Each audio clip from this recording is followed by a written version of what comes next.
ರಾಜಕೀಯವಾಗಿ ಕರ್ನಾಟಕ ರಾಜ್ಯದಲ್ಲಿ ಸ್ವಲ್ಪ ಮಟ್ಟಿಗೆ ಗೊಂದಲ ಇದೆ. ಇದು ತಕ್ಷಣ ಬಗೆಹರಿಸಬೇಕು. ಒಳ್ಳೆ ಕಾರ್ಯಕ್ರಮಗಳನ್ನು ಕೊಟ್ಟಿದ್ದೀವಿ ಕರ್ನಾಟಕ ರಾಜ್ಯದಲ್ಲಿ. ಸುಮಾರು 50,000 ಕೋಟಿಗಿಂತ ಹೆಚ್ಚಿಗೆ ಗ್ಯಾರಂಟಿ ಯೋಜನೆ ಖರ್ಚು ಮಾಡ್ತಾ ಇದ್ದೀವಿ. 4.5 ಕೋಟಿಯಿಂದ 5 ಕೋಟಿ ಜನಕ್ಕೆ ಫಲಾನುಭವಿಗಳಿದ್ದಾರೆ. 6.5 ಕೋಟಿ ಜನದಲ್ಲಿ ಇಷ್ಟೆಲ್ಲ ಕಾರ್ಯಕ್ರಮಗಳು ಮಾಡಿದ್ರೂ ಕೂಡ ರಾಜಕೀಯದಲ್ಲಿ ಸ್ವಲ್ಪ ಗೊಂದಲ ಇರೋದು ಆದಷ್ಟು ಬೇಗ ಬಗೆಹರಿಸಬೇಕು ಅಂತ ನಾನು ಮನವಿ ಮಾಡಿದ್ದೀನಿ. ನಮ್ಮ ಖರ್ಗೆ ಸಾಹೇಬರಿಗೆ, ACC ಅಧ್ಯಕ್ಷರಿಗೆ ಮತ್ತು KC ವೇಣುಗೋಪಾಲ್ ಅವರು ಬಹುತೇಕ ಈ ಚುನಾವಣೆ ಫಲಿತಾಂಶಗಳು ಬಂದು ಸೆಟ್ಲಾಗಕ್ಕೆ 10-15ವರೆಗೂ ಆಗ್ಬೋದು. ಅದಾದ ತಕ್ಷಣ ಅವರು ಕುಂತು ಮಾತಾಡಬೇಕು. ಅಲ್ಟಿಮೇಟ್ಲಿ ನಮ್ಮ ರಾಹುಲ್ ಗಾಂಧಿಯವರು ಕುಂತು ಮಾತಾಡಿ ಸೆಟ್ಲ್ ಮಾಡಬೇಕು. ನಾನಂತೂ ಮನವಿ ಮಾಡಿದ್ದೀನಿ, ಇದು ಯಾವುದೇ ಕಾರಣಕ್ಕೆ ತಡ ಮಾಡಬಾರ್ದು.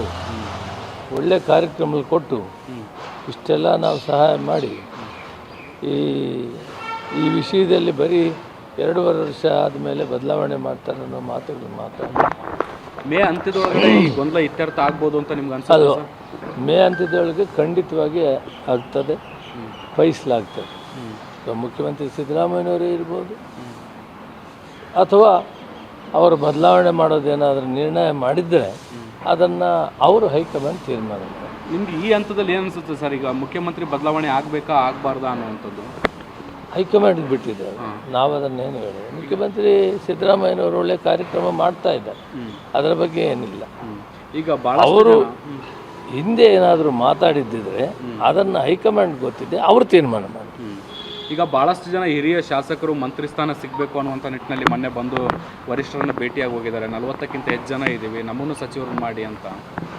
ಅವ್ರಿಗೂ ಅವಕಾಶ ಕೊಡಬೇಕು, ಅದರಲ್ಲಿ ತಪ್ಪೇನಿಲ್ಲ. ಅವ್ರು ಕೇಳೋದ್ರಲ್ಲಿ ಅವ್ರಿಗೂ ಒಂದು ಅವಕಾಶ ಕೊಡಬೇಕು. ಪಾರ್ಟಿ ಕಟ್ಟಬೇಕಾದಾಗ ಎಲ್ಲರನ್ನೂ ವಿಶ್ವಾಸ ತಗೊಂಡು ಹೋಗಬೇಕಾಗುತ್ತೆ.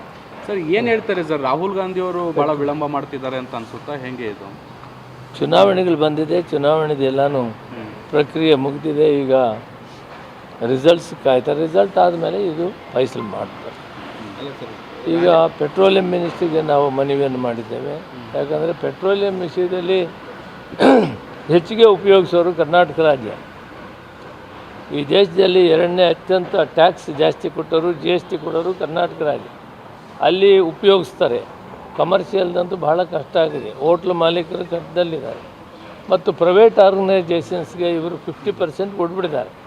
ಆ ಪ್ರೈವೇಟ್ ಆರ್ಗನೈಜೇಷನ್ಸ್ ಅವರು ರೇಟ್ ಜಾಸ್ತಿ ಮಾಡ್ತಾ ಇದ್ದಾರೆ ಮತ್ತು ಅವ್ರಿಗೂ ಕೂಡ ಸಪ್ಲೈ ಇಲ್ಲ. ಈ ಗೊಂದಲವನ್ನು ತಕ್ಷಣ ಪರಿಹಾರ ಮಾಡಬೇಕು ಅಂತೇಳಿ ನಾನು ಮನವಿ ಮಾಡಿದ್ದೀನಿ. ಆದಷ್ಟು ಬೇಗ ಬಹುತೇಕ ಇದು ಪ್ರಾಬ್ಲಮ್ ಸಾಲ್ವ್ ಆಗೋ ವಾತಾವರಣ ಕಾಣಿಸ್ತಾ ಇದೆ. ನಾವು ಆದಷ್ಟು ಬೇಗ ಇದನ್ನು ಗಮನ ಹರಿಸ್ತೀವಿ ಮತ್ತು ಇಲ್ಲಿ ಏನು ಅವೈಲಬಿಲಿಟಿ ಇದೆ ಅದರಲ್ಲಿ ನಿಮಗೆ ಅವಕಾಶ ಮಾಡಿಕೊಡ್ತೀವಿ ಅನ್ನೋ ಮಾತನ್ನು ಹೇಳಿದ್ದಾರೆ. ಈಗ ಈ ಮುಖ್ಯವಾಗಿ ಆಟೋ ಗ್ಯಾಸ್ನವ್ರದ್ದು ಪ್ರಾಬ್ಲಮ್ ಇದೆ ಪಾಪ. ಯಾಕಂದರೆ ಅವರು ಅರ್ಧ ಜನ ಗೌರ್ಮೆಂಟ್ ಸಂಸ್ಥೆಗಳ ಹತ್ರ ತಗೊಂತೀವಿ, ಇನ್ನು ಅರ್ಧ ಜನ ಪ್ರೈವೇಟ್ ಹತ್ರ ಪ್ರೈವೇಟ್ ಅವ್ರಿಗೆ ಸಪ್ಲೈ ಇಲ್ಲದೆ ಅಥವಾ ರೇಟ್ ಜಾಸ್ತಿ ಮಾಡೋದು, ಇವೆಲ್ಲ ವ್ಯತ್ಯಾಸಗಳಿವೆ. ನಾನು ಅವ್ರಿಗೆ ಹೇಳಿದೆ, ಪ್ರೈವೇಟ್ನವರು ಲೈಸೆನ್ಸ್ ಕೊಟ್ಟಿರೋದು ನಡೆಸ್ತಾ ಇರೋರು ನೀವು ಅದನ್ನು ಸರಿತೂಗಿಸಬೇಕು. ಅವ್ರಿಗೂ ಸಪ್ಲೈ ಕೊಡಬೇಕು ಮತ್ತು ಅವರು ಸಮರ್ಪವಾಗಿ ಕೊಡಬೇಕು ಮತ್ತು ಅವ್ರ ರೇಟ್ ದುಬಾರಿ ಮಾಡಬಾರ್ದು. ಇದನ್ನೆಲ್ಲ ನೋಡಬೇಕು ಅಂತ ಹೇಳ್ಬಿಟ್ಟು ನಾನು ಮನವಿ ಮಾಡಿದ್ದೆ. ಸರಿ, ಈಗ ರಾಜಣ್ಣ ಅವರು ಒಂದು ಸ್ಟೇಟ್ಮೆಂಟ್ ಮಾಡಿದ್ದಾರೆ. ಅಂದರೆ ಅಹಿಂದ ವರ್ಗಗಳಿಗೆ ನಾವೇನು ಹೇಳಿದ್ವೋ ಅದು ಮಾಡೋಕ್ಕಾಗಿಲ್ಲ. ಆಗಿನ ಸಿದ್ದರಾಮಯ್ಯ ಬೇರೆಯೇ, ಆ ಮೊದಲನೇ ಬಾರಿ CM ಆಗಿದ್ರಲ್ಲ ಆಗಿನ ಸಿದ್ದರಾಮಯ್ಯ ಬೇರೆ, ಈಗಿನ ಸಿದ್ದರಾಮಯ್ಯ ಬೇರೆ ಅಂತ ಸ್ಟೇಟ್ಮೆಂಟ್. ಈಗ ವೈಯಕ್ತಿಕವಾಗಿ ಅವರ ಅಭಿಪ್ರಾಯಗಳಿಗೆ ನಾನು ಉತ್ತರ ಕೊಡೋಕ್ಕಾಗಲ್ಲ. ಕಾಂಗ್ರೆಸ್ ಪಕ್ಷ ನಾನು ಮನವಿ ಮಾಡೋದಿಷ್ಟ, ಹೈಕಮಾಂಡ್.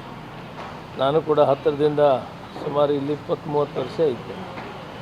ನಾನು ಅಧ್ಯಕ್ಷರಿಗೂ ಹೇಳಿದ್ದೀನಿ, ಸನ್ಮಾನ್ಯ ಮಲ್ಲಿಕಾರ್ಜುನ ಖರ್ಗೆ ಸಾಹೇಬರಿಗೆ ಮತ್ತು ವೇಣುಗೋಪಾಲ್ ಅವ್ರಿಗೂ ಇಷ್ಟೇ, ಈ ವಿಷಯವನ್ನು ಆದಷ್ಟು ಬೇಗ ಬಗೆಹರಿಸಬೇಕು ಅಂಥೇಳಿ ಹೇಳಿದ್ದೀನಿ. ಬಹುತೇಕ ಈ ಮೇ ತಿಂಗಳ ಕೊನೆಯಲ್ಲಿ ಎಲ್ಲ ಬಯಸಲಾಗಿದೆ.